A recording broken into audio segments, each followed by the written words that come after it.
During the October 7th attack on Israel, children were among the victims, murdered, injured, and orphaned. The young people are at the center of a new MTV documentary premiering today on Paramount+. Naomi Ruckham has a preview. Of the estimated 1,200 Israelis murdered, 37 were children. More than 35 were kidnapped to Gaza.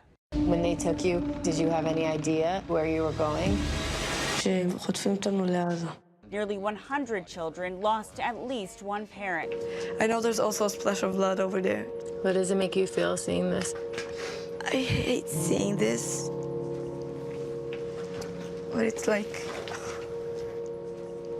I'm trying to use it to process. Social media activist Montana Tucker spoke with young survivors, sharing their story in the documentary The Children of October 7th. Were you thinking at all about your father, where he was? I was. I actually texted him and I asked him if he was okay, but he didn't answer.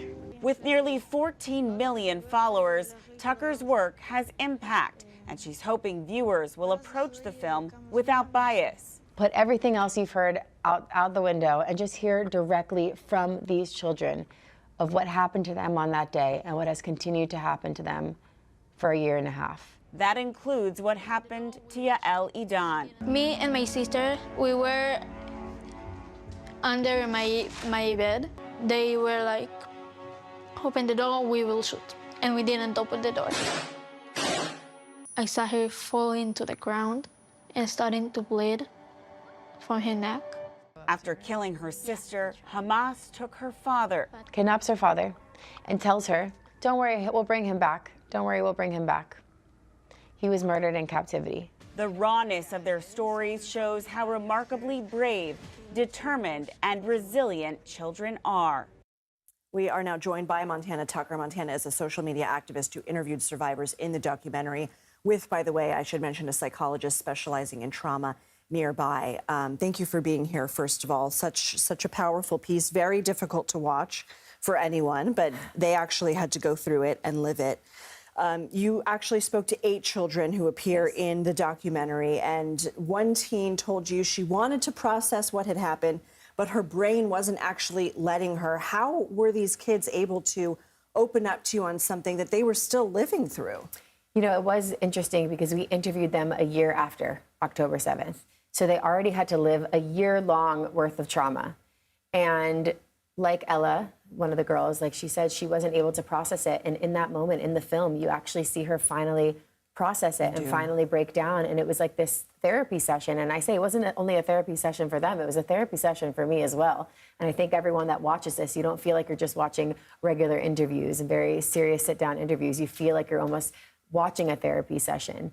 And it was the hardest thing I've ever done, but the most important. And these kids are so strong, ages 11 to 17, that went through what they went through, yet want the world to hear their testimonies and want to make sure people understand the truth and what happened, and that they want to combat this misinformation. I mean, they've lost parents, siblings. Some of the kids you talked to were kidnapped themselves and held in captivity in Gaza. There were so many things that they said that stopped me in my tracks, but what still sticks with you today? If you could maybe give us an anecdote or two.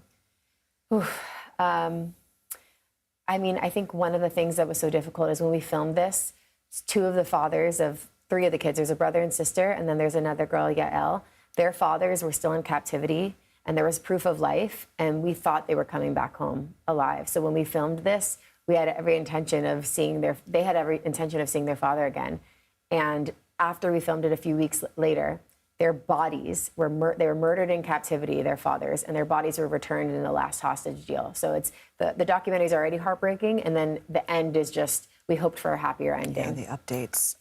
What you mentioned Yael Idan, one of the children who you interviewed, and she talks about going into the safe room and her father being up against the door trying to prevent militants from coming in, militants shooting through, actually striking and killing her sister. She actually flew to the U.S. for the premiere of the documentary.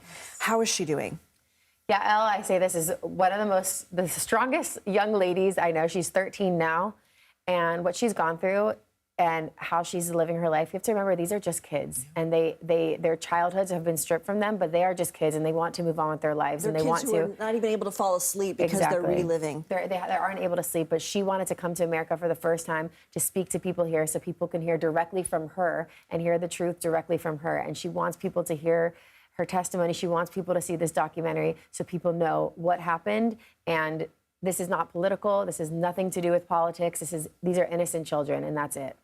Tonight marks the start of Yom HaShoah on the Jewish calendar. This is commemorating the millions of lives lost during the Holocaust. In fact, your own grandparents survived the Holocaust. This was the deadliest day since then, October 7th.